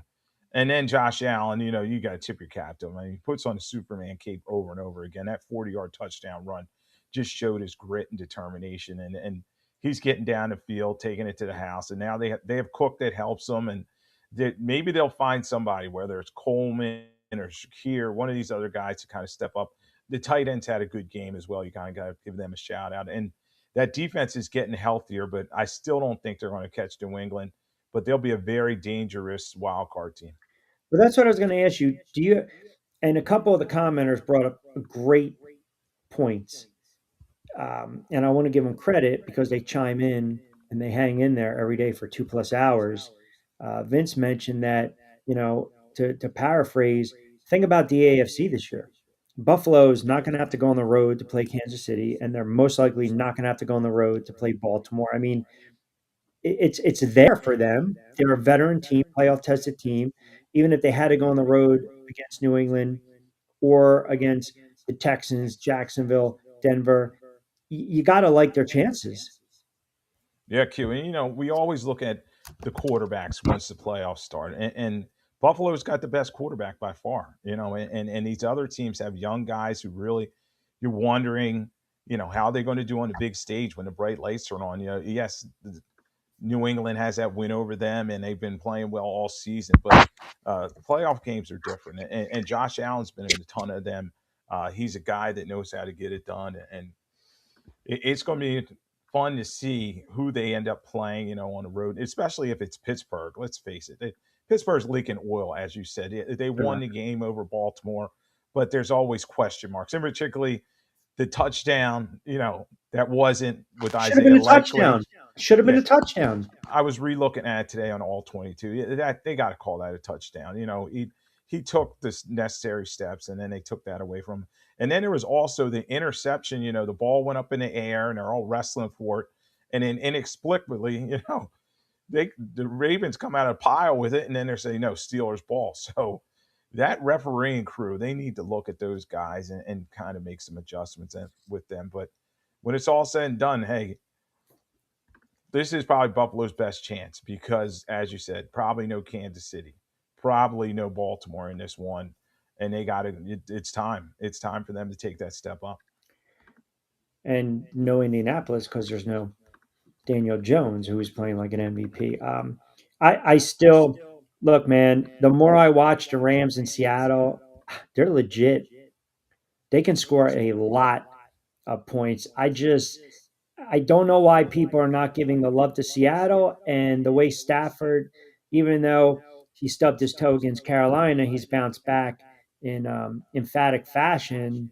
I think these two teams. I mean, you might really make a case that no disrespect to Denver and Indianapolis, but is it possible to sit there and say the Rams and Seattle are the two best teams in the NFL? They could be. They're definitely two of the best in NFC, and you know they're going to play in a couple weeks at Seattle. You know, week 16, which is going to be a huge game, but the way they look, they're young, they're fast, and they have playmakers all over the place in terms of offense. And then their defense has a lot of teeth. You know, that Rams defense under Stula has really stepped up. Fist verse.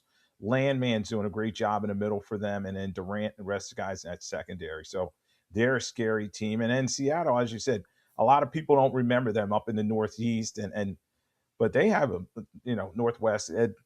They have a very good team there. You know, Darnold, maybe it's the Darnold factor, Q. You know, we always talk about do people give him respect, but they can run the ball with their two-headed monster. JSN was back on track this week, putting up the big stats. And then defensively, you know, McDonald's done a great job with that defense. They have a lot of teeth.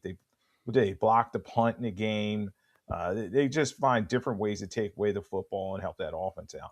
I would not want to go to Seattle to play them in the playoffs. I just wouldn't. I just the way Darnold distributes the football, uh, he just really gets every wide receiver into the mix. I mean, they're really good playmakers. And then the Rams, I mean, my man Puka Jerry Puka is unbelievable. I mean, I love this kid. This kid catches friggin' everything. I mean, he is a beast. And the numbers that Stafford is putting up are incredible. And Nakua, I mean, man, you talk about a steal.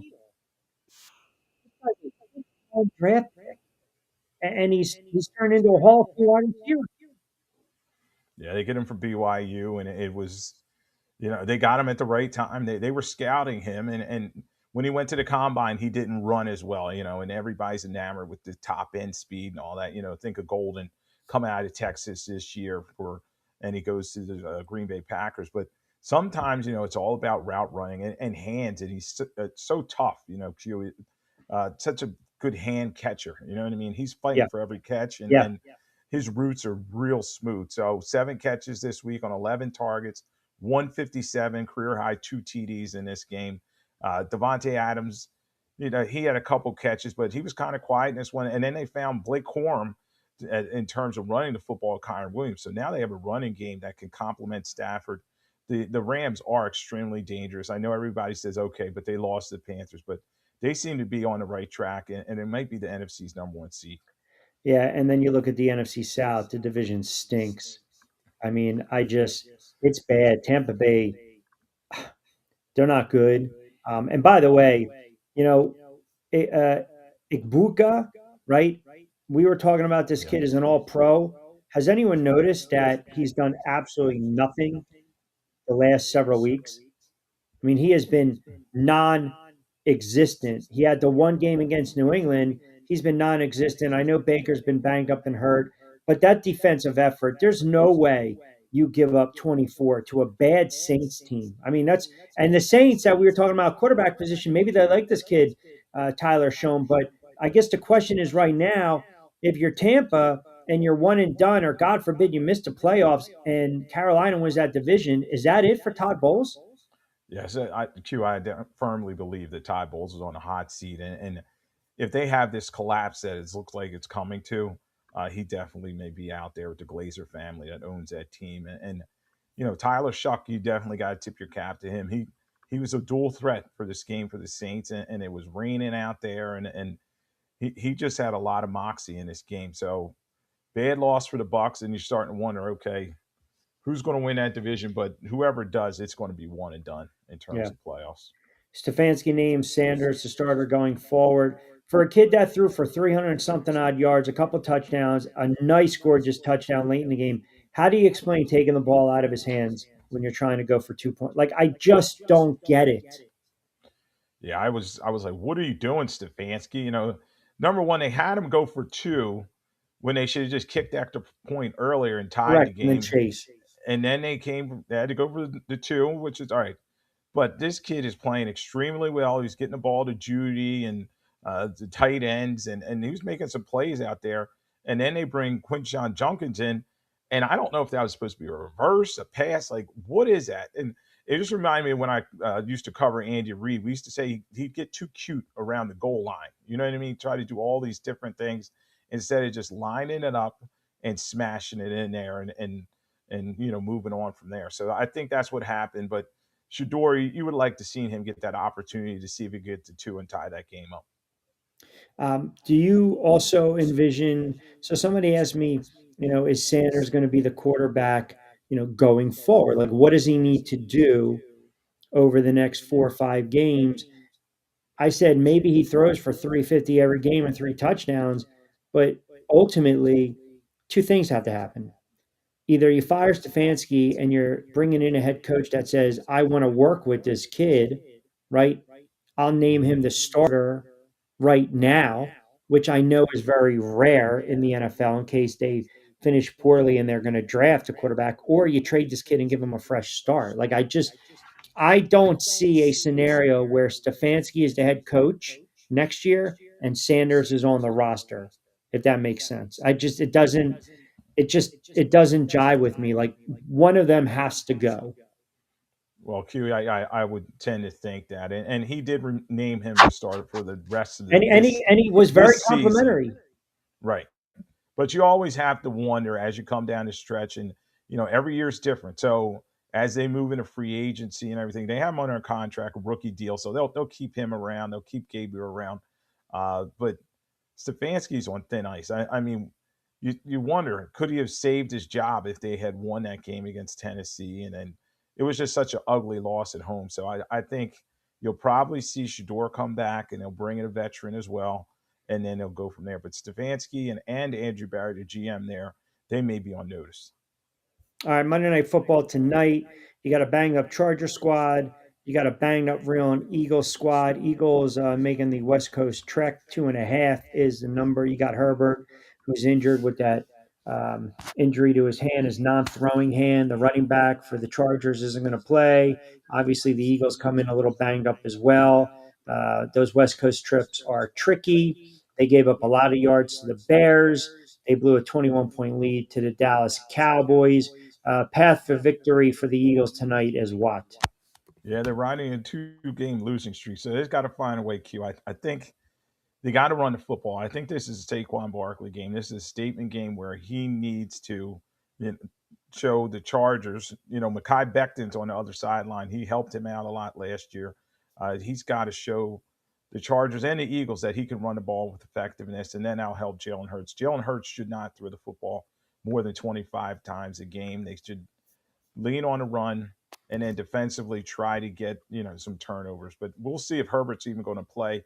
If it's Trey Lance, I think the Eagles can harass him into a lot of mistakes. Well, I know he was ruled as questionable, but then I was listening to radio and they said he's good to go. It was just kind of All right. a just dealing with a pain injury. But Yeah. He's now, got plates and screws in there, and we'll yeah, we'll we'll see how it goes. And don't forget, their offensive line is a mess. Q. You talked about injuries for the Eagles. They lost Alt and they lost Slater, so they have a mess. And the Eagles need to get pressure on Herbert and sack him many times. flex. Pats Ravens moved into the Week 16 Sunday night slot. Cincy and Dolphins have moved out. Obviously, that doesn't have playoff implications. So Herbert passing yards 212, but playing with that injury. How about this though? So Hampton is not playing, and I brought it up because there's no Jalen Carter for the Eagles tonight. So you're talking about a guy that can get to the quarterback, but can also be disruptive when it comes to wreaking havoc against a run.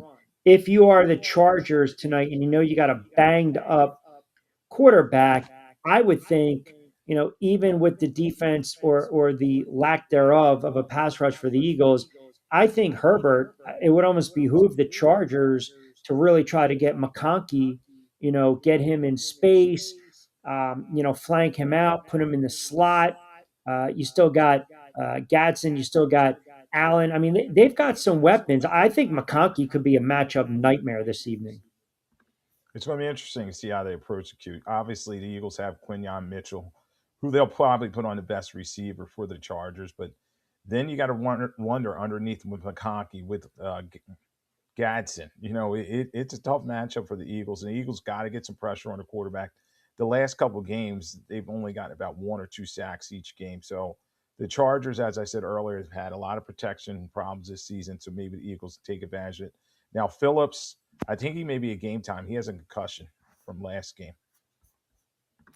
I think Devontae Smith can also have a big game tonight for the Philadelphia Eagles. He's very good against zone. Chargers run zone at a very high rate. You mentioned Jalen Hurts should not be throwing the football more than 25 times, which leads me to believe you think they're going to get the ground game going in this one early and often.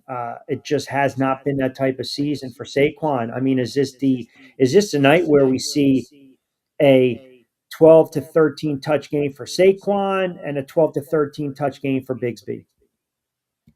Well, I think Saquon will be. They'll give him his first opportunities, Q. And if he's not getting a lot in that first half, after his first 12 carries, so yeah, Bigsby could kind of come in there.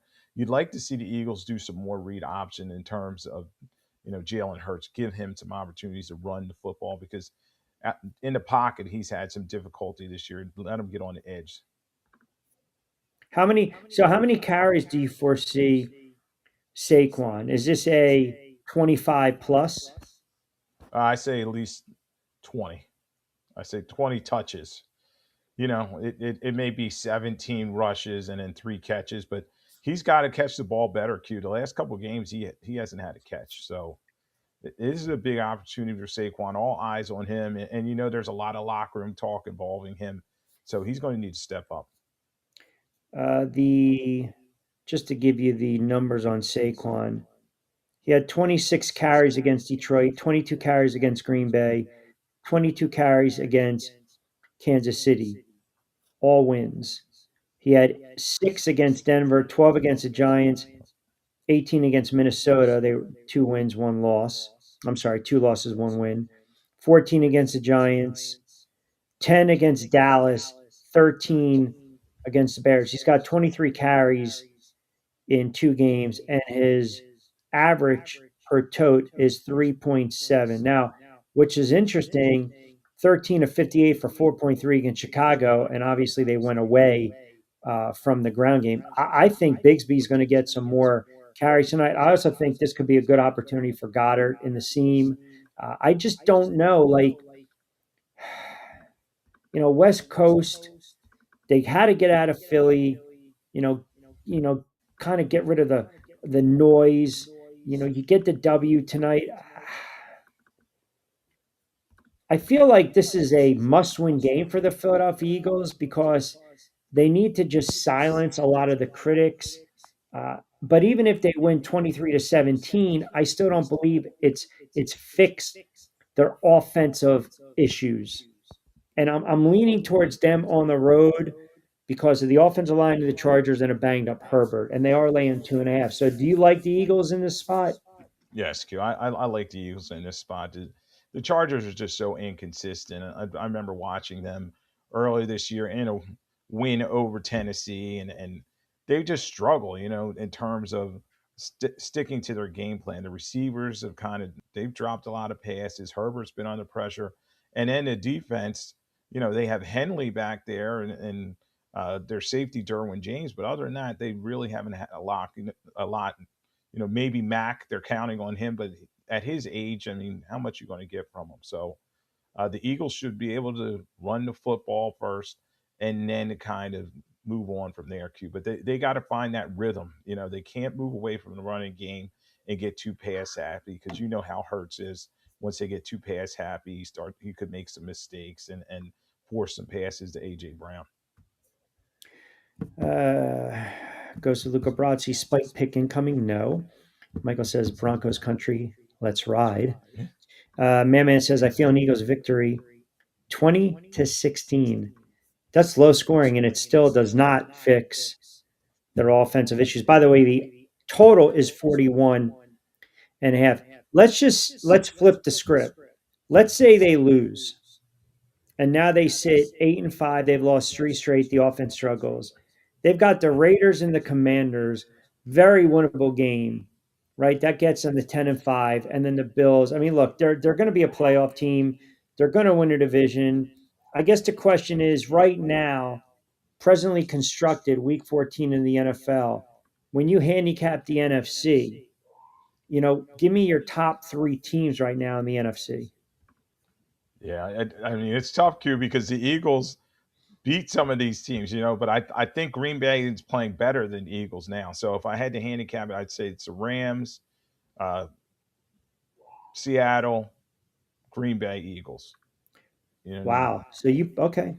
Yeah, the Green Bay is playing extremely well now, and you saw the way the Eagles played against the Bears, conversely, versus the way the Packers did. So it's just when you play somebody, and I think if the Eagles play the Packers now, the Packers will win this game. So this is a huge game against the Chargers to prove they can end that losing streak, but also to say, okay, we're still in this race and we're former Super Bowl champions.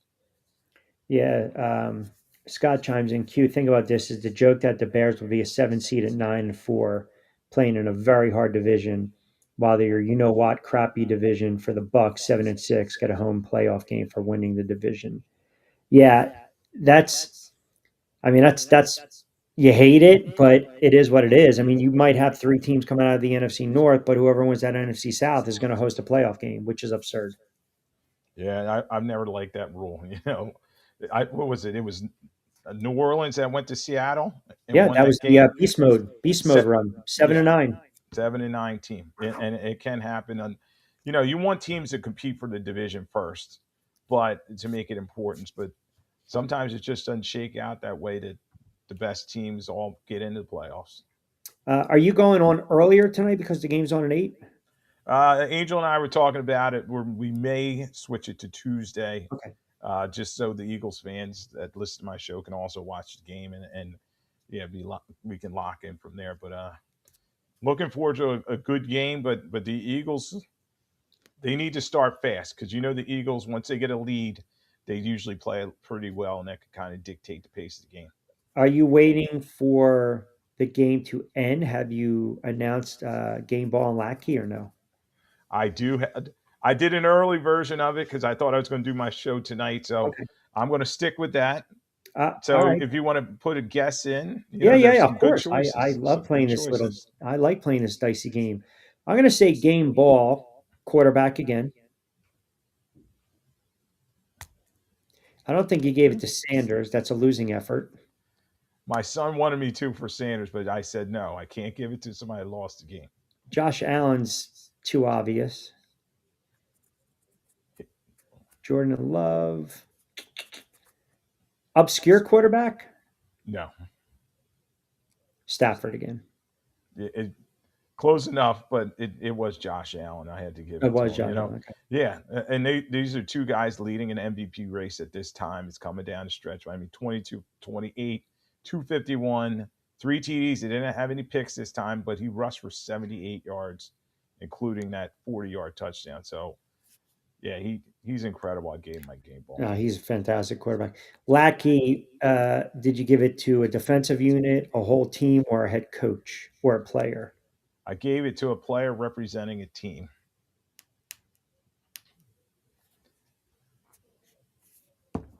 I mean, I know it's very rare, but you didn't give it to Mahomes. He didn't play well. Ah, no, you didn't give it to the Ravens wide receiver. You know what we saw yesterday too? A lot of those friggin' stupid touchbacks that I can't stand with the fumbles. I don't know. I'm a little lost for this one. Who'd you give it to? Well, you were close. I gave it to Travis Kelsey representing Kansas City. He's done. Q. All right. He had one catch on 5 targets for 8 yards.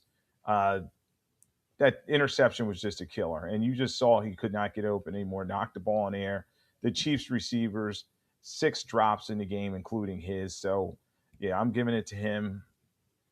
It's time for him to retire.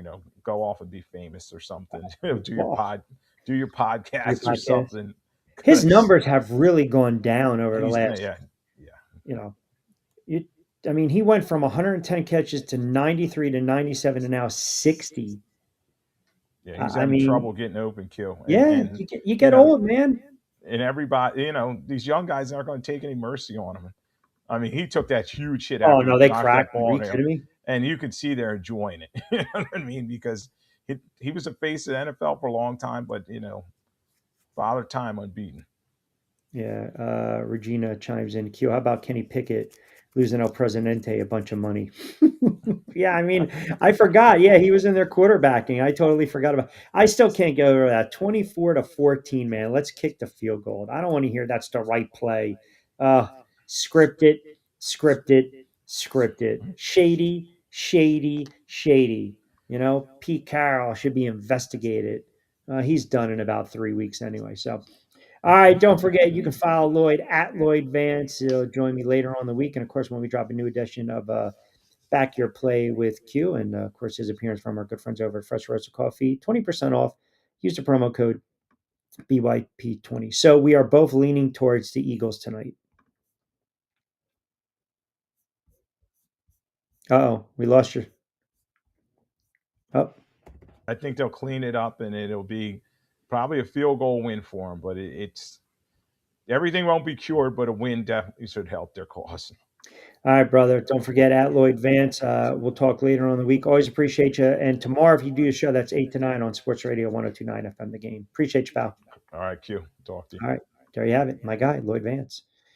Oh, man. We did very well with our picks. A lot of the overs hit, some player props as well. I can't stand that rule, with um, um, the touchback. I just, NFL's, they got to get rid of it. I got some Notre Dame comments coming in, which I'll get into in a moment. Yeah, I can't feel bad for you guys. Sorry, Notre Dame. Can't do it. I can't. G chimes in. Come on, man. Let's be honest. The ACC broke the college football playoff, and my Irish had to pay for a Q. Stop. Stop. Stop. You can question all you want. We talked about this on Friday. It's not wrong. They're still an independent. They're never going to leave because of the television contracts, the broadcast contracts, the TV rights. And again, I had no problem with Miami. I had no problem with the Aggies making the field of 12. Miami jumped over Notre Dame in the final rankings. I get it, despite Notre Dame being in the field when the rankings were released. Fine.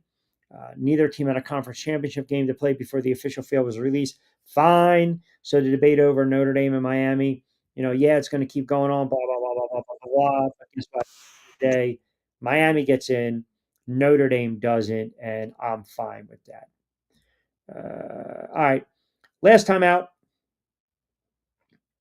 we'll hit the comments on the other side, give you the final thoughts and score for tonight's game, and we'll rip through week 14 in the NFL as well.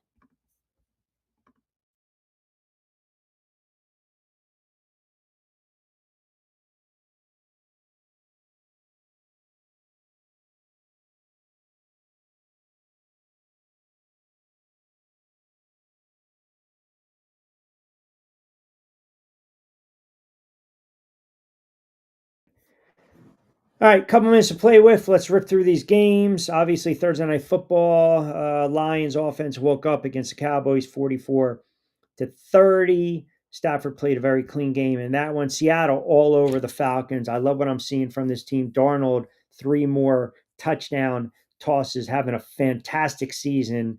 Obviously, if you really think about it, Minnesota's probably kicking themselves not having Slinging Sammy Darnold all over the Falcons, who stink. They're going to need a head coach. The Bills, Josh Allen, reminding everyone they're still here to stay. That's a big win at home in the snow, 39-34. Talked a little bit about that Titans win, which ultimately might hurt them when it comes to top overall pick, but that's a franchise builder for a young quarterback. Commanders no-show over the Vikings. They fall 31-0. McCarthy solid, a couple touchdowns in that one. Doesn't blow you away. I still don't think he's a very good quarterback, but we'll see how it plays out with him.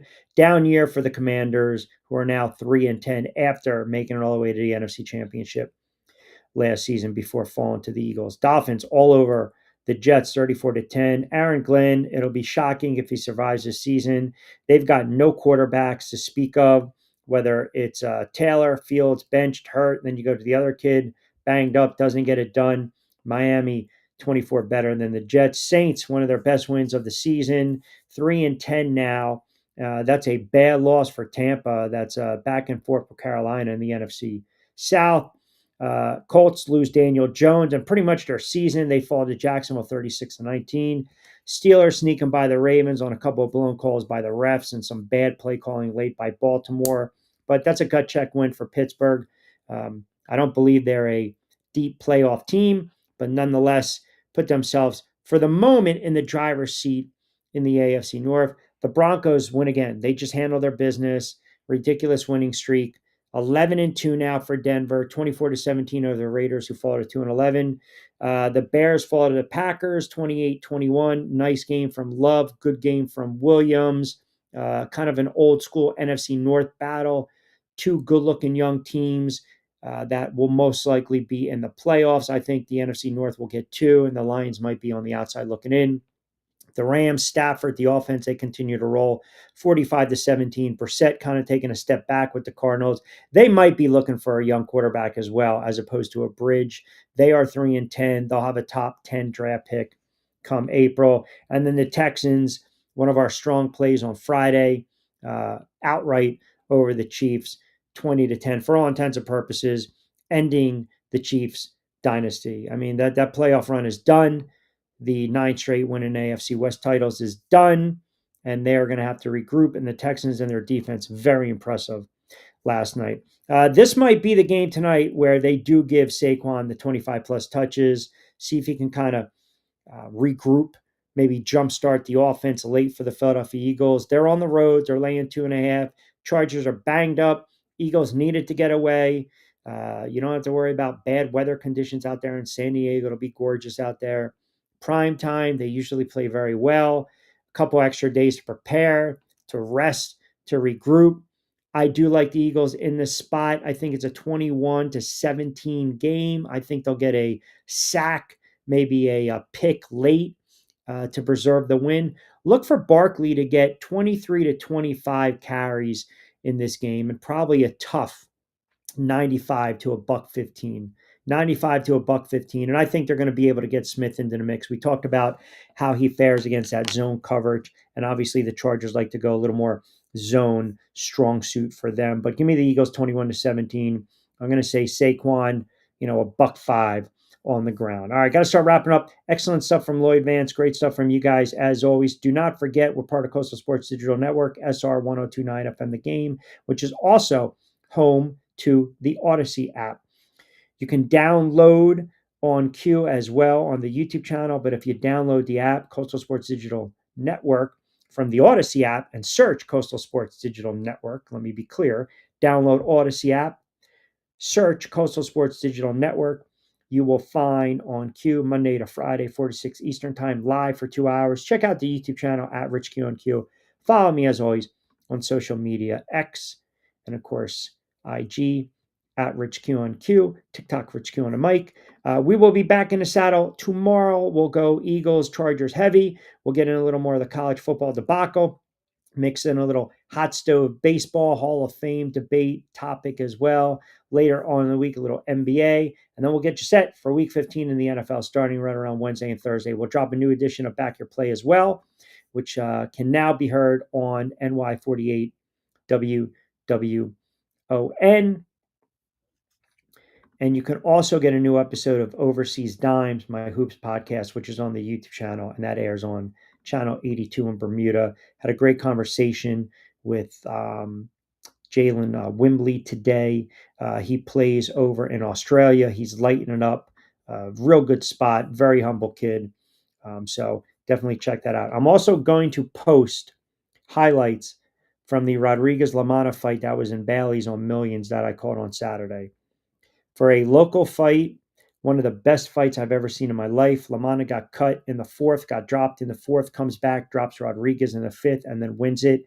Caps off his career, 40th win of his career. Goes out in style, but I got some really good calls on that. I want to get on social media for you guys to listen to and enjoy as well. All right, fast approaching 6 o'clock hour. As always, this has been On Cue. I'm your host, Rich Quinones. We are powered by Three Brooks Bourbon. Get ready with tea, fresh roasted coffee, Jersey Shore breaks, and of course, our good friends over at Play It Again Sports in Deptford and Mount Laurel.